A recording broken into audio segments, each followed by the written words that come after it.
सुप्रभात। बाबा कहते हैं, मेरे प्यारे बच्चे, इतना क्यों सोच विचार में रहते हो। और जो तुम्हारे अंदर जो कभी कभी ये नकारात्मक सोच आ जाती है ना, और तुम्हें ऐसा लगता है कि तुम मुझसे दूर जा रहे हो, ये तुम्हारी नकारात्मक सोच ही तुम्हें मुझसे दूर कर रही है। लेकिन दूर जाने नहीं पाओगे, क्योंकि मैंने पकड़ा हुआ है तुम्हें। तुम कभी मुझसे दूर नहीं जा सकते हो। तुम जाओगे भी तो मैं खींच के ले आऊँगा। और जो तुम सोचते हो ना कि तुम अकेले पड़ गए हो, और जब से तुम ये सब पूजा पाठ में ध्यान ज़्यादा करने लगे हो, परेशानियाँ बढ़ गई हैं।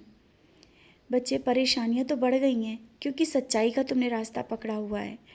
और सच्चाई का रास्ता बहुत ही कठिन होता है, लेकिन सत्य कभी ना झुकता है और ना हारता है। ये हमेशा याद रखना। आज तुमने सत्य के मार्ग पे चलना प्रारंभ किया है तो कष्ट है, लेकिन जीत अवश्य है। हार है तो समझ लेना जीत बहुत बड़ी होगी। कष्टों के बाद दुख बहुत होता है, लेकिन कष्ट के बाद सुख भी बहुत मिलता है। मैं तुमसे कहता हूँ, आज जो तुम परेशानियों में अगर तुम स्वयं को समझते हो ना, ये याद रखना। पहले का सोचो, जब तुम अकेले थे, मैं नहीं था तुम्हारे जीवन में, तब क्या कष्ट नहीं थे? कष्ट थे, लड़ने की क्षमता नहीं थी। आज तुम इस काबिल हो कि स्वयं तो परेशानियों से निकल सकते हो, लोगों को भी निकाल सकते हो। और परेशानियाँ कोई इतनी बड़ी भी नहीं है। तुम अंदर से बहुत ही मजबूत बन चुके हो। तुम अब कमज़ोर नहीं हो। तुम्हारे अंदर एक अलग क्षमता आ चुकी है। बस उसको देखो, समझो और पहचानो। तुम अब अकेले भी नहीं हो। तुम मेरे से बात करते हो जब मेरे पास बैठते हो, और कोई सुने ना सुने, तुम्हारे मन में आता है ना कि आजकल कोई मुझे सुन नहीं रहा है, कोई मेरी बात को अहमियत नहीं देता, कोई सुनता नहीं है, सब अपने अपने काम में व्यस्त हैं। तुम अकेला जब समझते हो, तब मेरे पास बैठा करो। और जब मेरे पास बैठ करके मुझसे बातें करते हो, तुम्हारा मन हल्का होता है या नहीं? फिर क्यों कहते हो अकेला, क्यों कहते हो बेसहारा? और परेशानियाँ अगर आई हैं तो वो ज़रूर जाएंगी, बहुत ही जल्दी।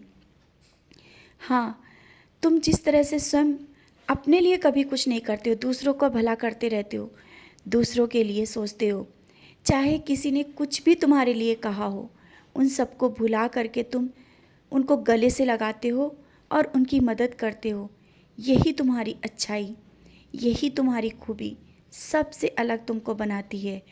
और तुम मेरे बच्चे हो, तो तुम्हें तो कहीं झुकना पड़ेगा ही नहीं। तुम हर पल दूसरों की मदद करके ही खाओगे, दूसरों को खिला के ही खाओगे। अब तुम सोचोगे, जब है नहीं तो कहाँ से? कभी तुम्हारे घर में अन्न और वस्त्र की कमी तो होने ही नहीं पाई है, और ना होने पाएगी।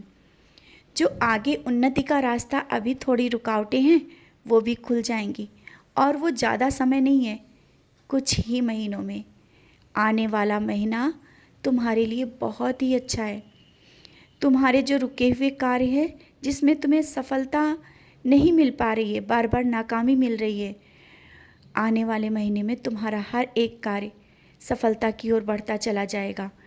और रोग और बीमारियां जो चल रही हैं ना, उसमें भी सुधार होगा। समय पर ऊदी ले रहे हो, लेते रहो। ऊदी पर जिस तरह से तुम्हारा विश्वास है, वो टूटने नहीं पाएगा।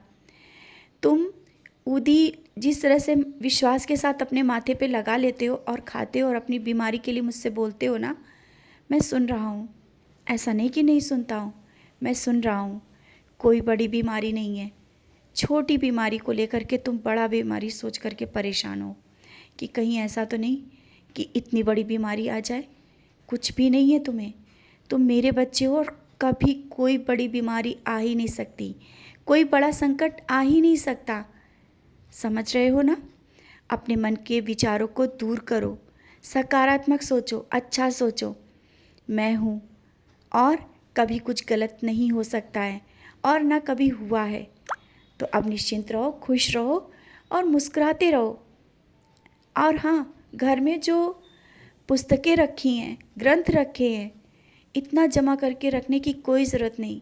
जो पढ़ो वही रखो, और जो हैं उन्हें पढ़ो अवश्य, क्योंकि कुछ ना कुछ तुम्हें उसमें मिलेगा। मन की शांति मिलेगी। समझ रहे हो ना?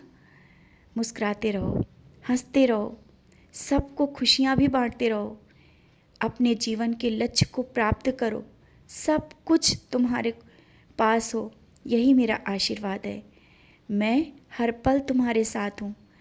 मैं ना कभी दूर गया हूँ ना दूर जाऊँगा।